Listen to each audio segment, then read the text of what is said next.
Hello and welcome to the Daily Red, your lunchtime catch-up on all things Liverpool FC on a Thursday on which absolutely nothing is happening. We should be hearing rumours of players that Liverpool like and interest here and there, but, why would you buy a midfielder to fix your midfield problem? So let's run around the main Liverpool websites and see what's happening. This is Anfield have a really good lead piece up. Why Liverpool should take a leaf out of Brighton's impressive transfer model. This was written by Jack Sear. Buy low, develop, sell high. This is something that Chelsea have done very, very well as well. And City have done really well since they've pumped money into their academy, something our owners have never done. What they have been able to do is go and find young players to bring in and develop. Now, for Brighton, they developed them to bring them into their first team and then sell them on at a later point. With City and with Chelsea, what they've been able to do is bring them in, develop them in their academies, loan them out and build their values that way, sell them on, and move from there. I mean, you just need to look at... Now, I know it's not a great example because obviously sports washing and financial doping and whatever else. But if you look at what City did this past summer in terms of sales, Gavin Bissounu, they bought him from Shamrock Rovers for about 350,000. They got 12 million for him. Pedro Porro, they brought him in as a young player, originally through Girona. They bought him as part of the City football group and then moved him to Manchester City. Couple of loans, sold him for 7 million. Ko Itakura, 4.3 million, same kind of deal. Dario Gyabi, 5 million, straight out of their academy. Romeo Lavia nicked him from Anderlecht, developed him in their academy, sold him for 11 million. Zinchenko was one they brought in for 1.8 million. He made his way into the first team. They got 30 million for him. Samuel Edozie, another superbly talented young player. They nicked him out of the Millwall academy, turned around and got the better part of 10 million from this past summer. And then Juan Larios is another one. They nicked him from Barcelona's academy and got 6 million for him 2 years later. We don't do things like this. We're not smart enough in how we operate. We don't put the budget there for our academy. But that's easy money for City. That's the better part of 50 million, not counting Zinchenko. It's the better part of 50 million off initial investments that might have been somewhere in the region of 5 million. And you see how many players they have out on loan, how many highly talented young players they have out on loan. The next group that they'll sell on: Stefanovic, Kabore, Kekai, Bustos, Tedic, Yangel Herrera. Players they brought in for small fees that they've developed really well because they've invested huge amounts in their academy, and they'll sell them on. And when they go in the summer and they bid for Jude Bellingham, they'll also have 60, 70, 80 million coming in from sales of academy players that have never touched the first team, have never even sniffed the first team. But we don't do this. Chelsea have done the same thing. Look at Chelsea over the last couple of years with some of the sales that they've made from academy players that they deemed weren't good enough for their first team. Like last summer, as an example, Fikayo Tomori, 27 million. Mark Guehi, 21 million. Lewis Bate, Miles Perth-Harris, Danil Simo, they got 1.5 plus add-ons for all of them. Tino Livramento, 5.3 million.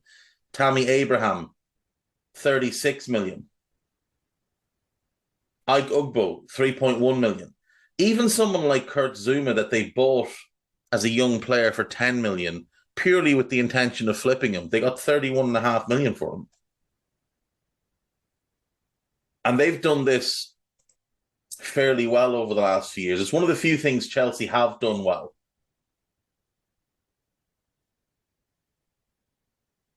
This past summer, they got 9 million for Billy Gilmore. Like these clubs operate their academies a lot better than we do. With Brighton, you look at the players Brighton have that we could have gotten and done what City and Chelsea have done, or developed them for our first team if that was the plan. Tariq Lamptey, what did Brighton pay for him? 3.5 million? Was it even? About 3.5 million. And within 6 months, there was talk of a 50 million move. Now, obviously, injuries have damaged him. Alexis McAllister, I think they paid 4.5 million for. They'll get 50 when they sell him. We obviously know about Caicedo, 3.5 million. They're going to get 60 to 70. Sarmiento, they got cheap. Julio Enciso, they paid, I think, 7.5 million for. He looks a real talent. Matoma, paid buttons for him. Absolute buttons for him. And he'll be another big sale at some point. Kasper Kozlowski out on loan. I think they paid 7 million for him. Massive, massive talent. One of the most talented young midfield players in Europe. Jakob Moder is another one that they paid, I think, 4.5, 5 million for. He'll bring in a big fee for them.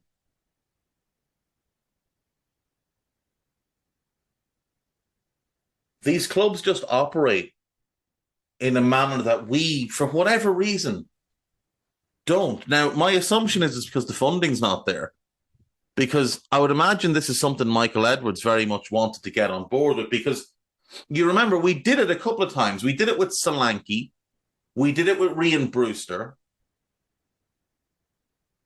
That was something we should have been carrying on.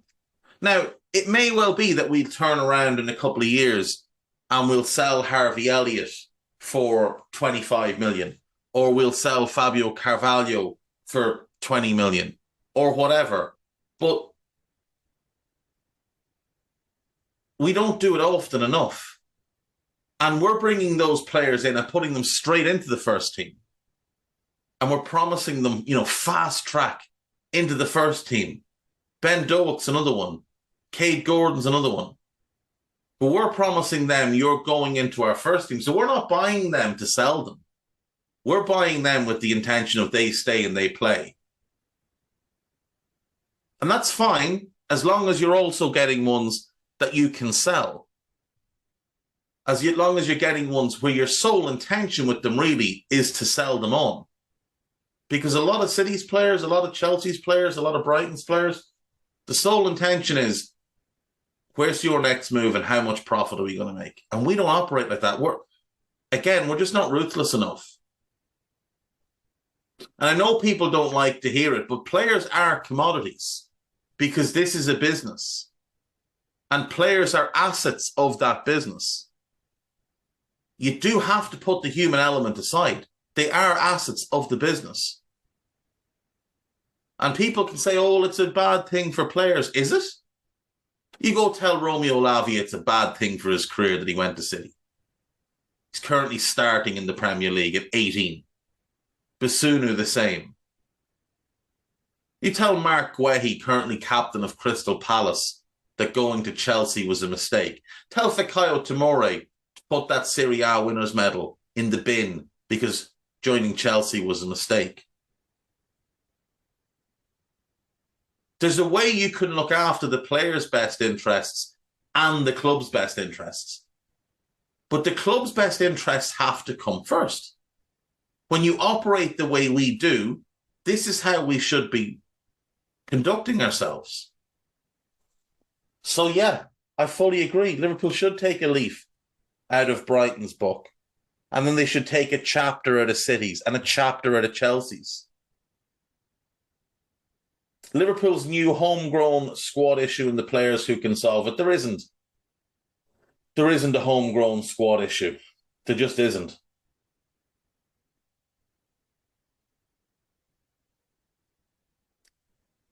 Liverpool's current homegrown players are Trent, Joe Gomez, Henderson, Kelleher, Milner, Oxlade-Chamberlain, and Nat Phillips. You don't have to have a certain number of homegrown players. You just can't have more than 17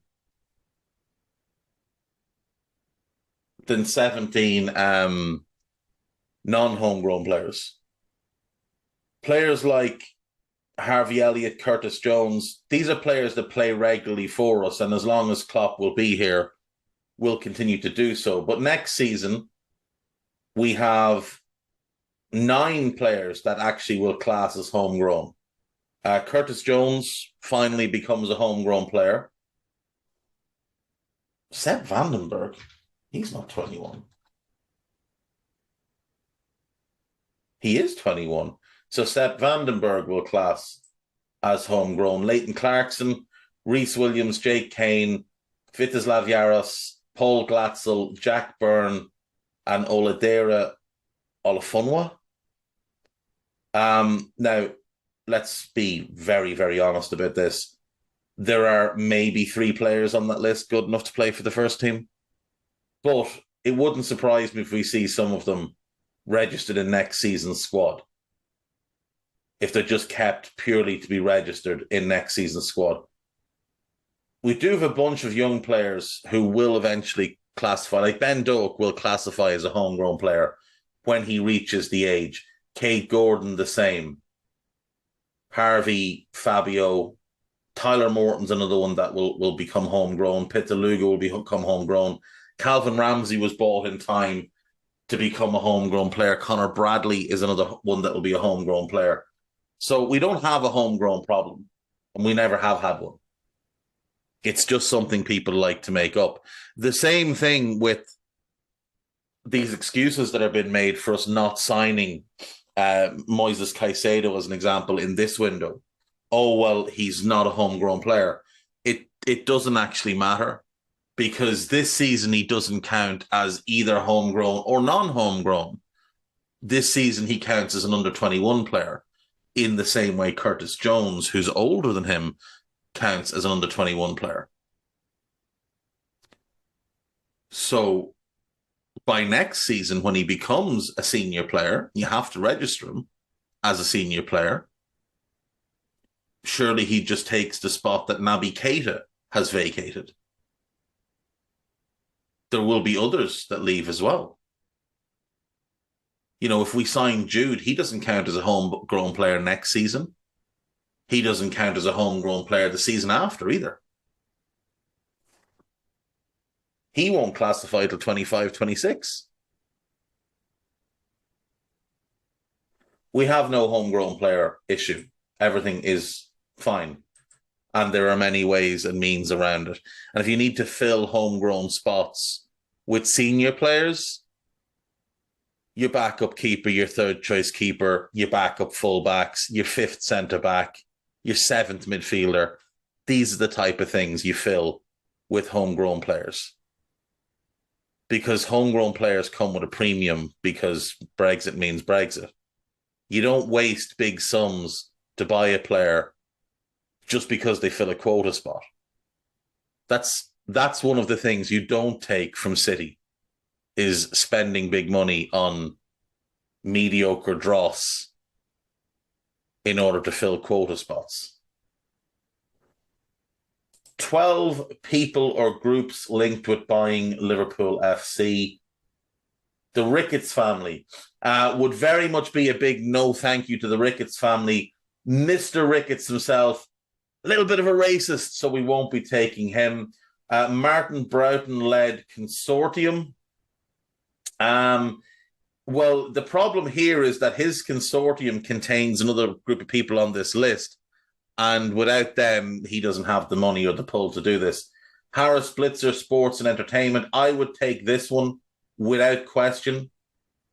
Now, the person that wrote this, I think it's Jack Sear again, really shouldn't be naming Ben Jacobs, aka Mini Romano, as a source for anything, because he is, of course, a spoofer. They definitely have interest, and they would be, I believe, the right type of people to take over. A data-led approach, a multi-club model. No question the financing is there between Blackstone and Apollo Global being behind them. You'd have no money issues at all.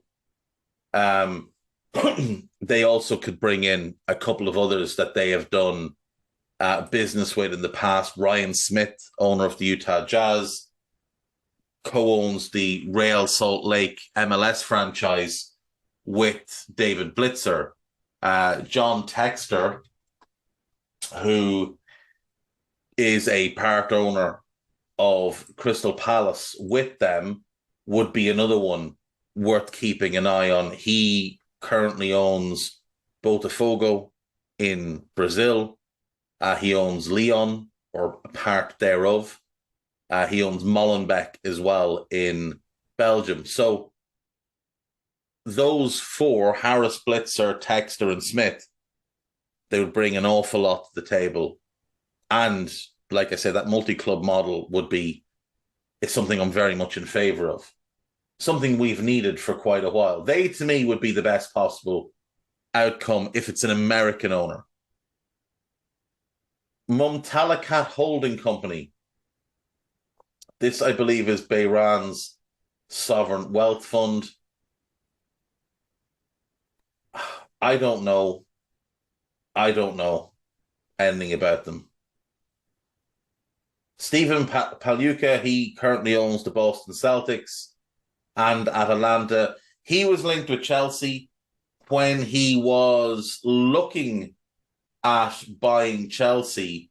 There were immediate rumours and links to other people buying Atalanta. There have been none since we went on the market, so I don't think he's interested. Mukesh Ambani, I believe he's one of the richest men in the world, an Indian billionaire, worth 90 billion. He'd be great fun, purely because he has lots of money. But I doubt it. Investors from Dubai, maybe. Redbird Capital Partners. I just don't see it. I really don't see that one happening. Jim Radcliffe is a nasty Tory. We don't want him. Saudi Qatari consortiums, maybe.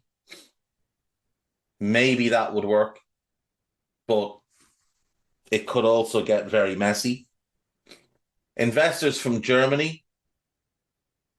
I mean, this group of unnamed Germans, who knows if there's any truth to it. And then there is Qatar Sports Investments, which is the company, the vehicle, which own Paris Saint-Germain. They have been linked to us. They have also been linked to Tottenham and I think United as well. I don't see it. Martin Ziegler has ruled that one out. Though Bloomberg say they are interested in buying at least a stake in Liverpool, but who knows? Of those, Harris and Blitzer are by far the best, unless Ambani decides he wants to jump in. Plenty of good stuff on This Is Anfield. If you haven't read it yet, do read Karl Matchett's piece on Moises Caicedo. There's plenty of other good bits and pieces there, including news regarding a new kit for early 2023, which is to be a collaboration between Nike and LeBron James and the King James brand.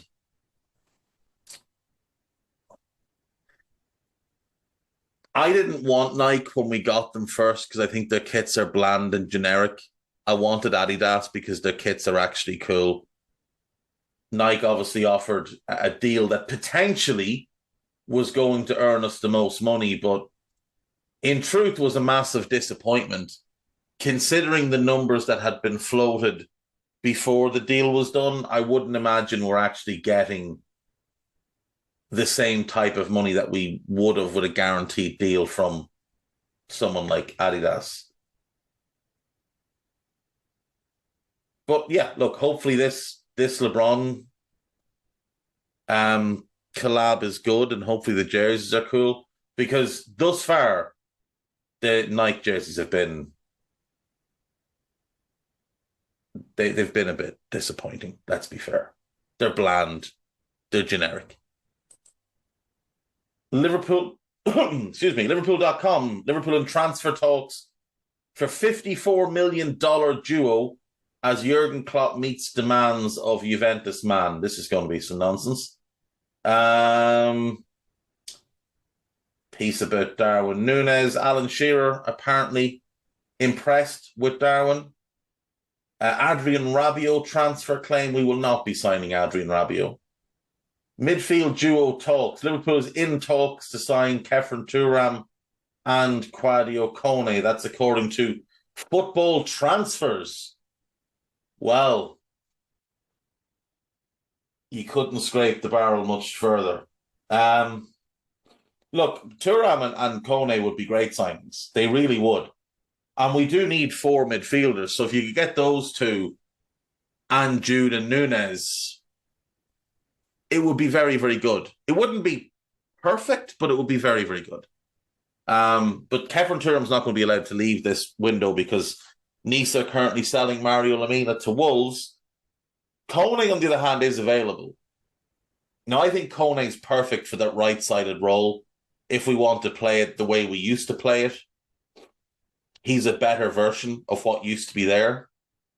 More aggressive, more purposeful, better ball winner, much better defensively, more progressive, better dribbler with the ball, more physical.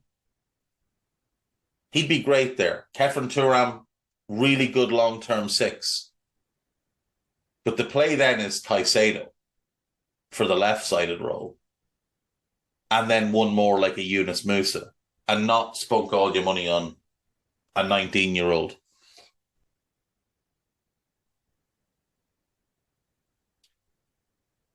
Liverpool transfer agreement and 5 more links begin to add up as Jurgen Klopp plan emerges. Let's have a look here.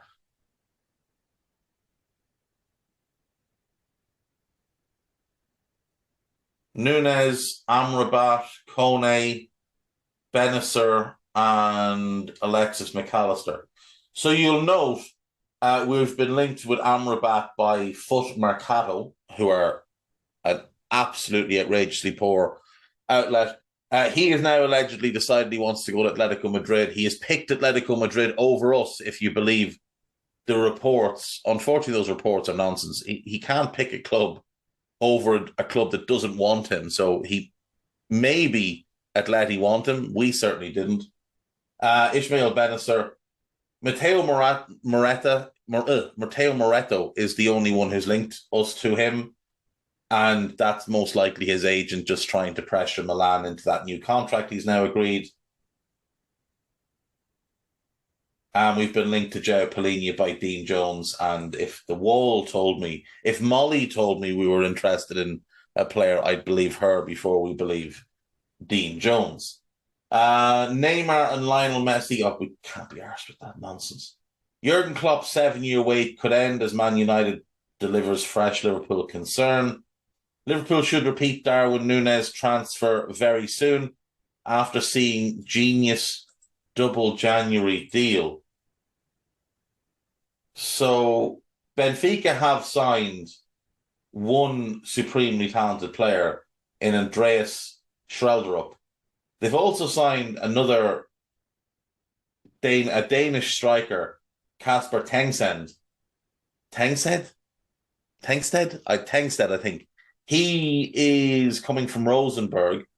So they've signed a Danish striker from a Norwegian club and a Norwegian winger from a Danish club. Tengsted, I believe, is going there with the view of they'll sell Goncalo Ramos in the summer for an outrageous fee, and he will be the one who replaces him. Schrelderup, I just think he's absolutely outrageously talented. And he has now turned us down twice, so it's very clear we have quite the hard-on for him. Liverpool should use Real Madrid's own transfer trick against them to land Jude Bellingham. Some of the stuff about Jude is just funny. Like Real Madrid have offered him a guaranteed starting role. I would imagine he's getting a starting role if they pay 100+ million for him. I would imagine that's kind of par for the course. They're not Man City. They're not wasting money. Liverpool versus Brighton, the Premier League preview, written by Stephen Smith. Liverpool 2, Wolves 2, the FA Cup post-mortem, written by Stephen Smith. And absent Luis Diaz, our underrated reason for Liverpool's shambles, is the word I'm going to use. It's not the word Henry used, but that piece was written by Henry Jackson. It's a piece about Lucho. We miss him desperately right now. Desperately. And I'm really excited to see him come back and play with Mo and Darwin in a front three or two up, him left wing. He's such a talented player. We have new podcasts. You may have noticed there's a rival recon up. There is a Mole Beyond the Spot. And there are 2 new podcasts with me. There's a new Scouted, which will be out today. And there's a Pro Plus, myself and Grizz Khan. Now, a couple of things on this. I'm not sure how I'm getting second billing on this. Eddie Gibbs has a lot to answer for here. How am I getting second billing? Come on now. I won't accept it much longer.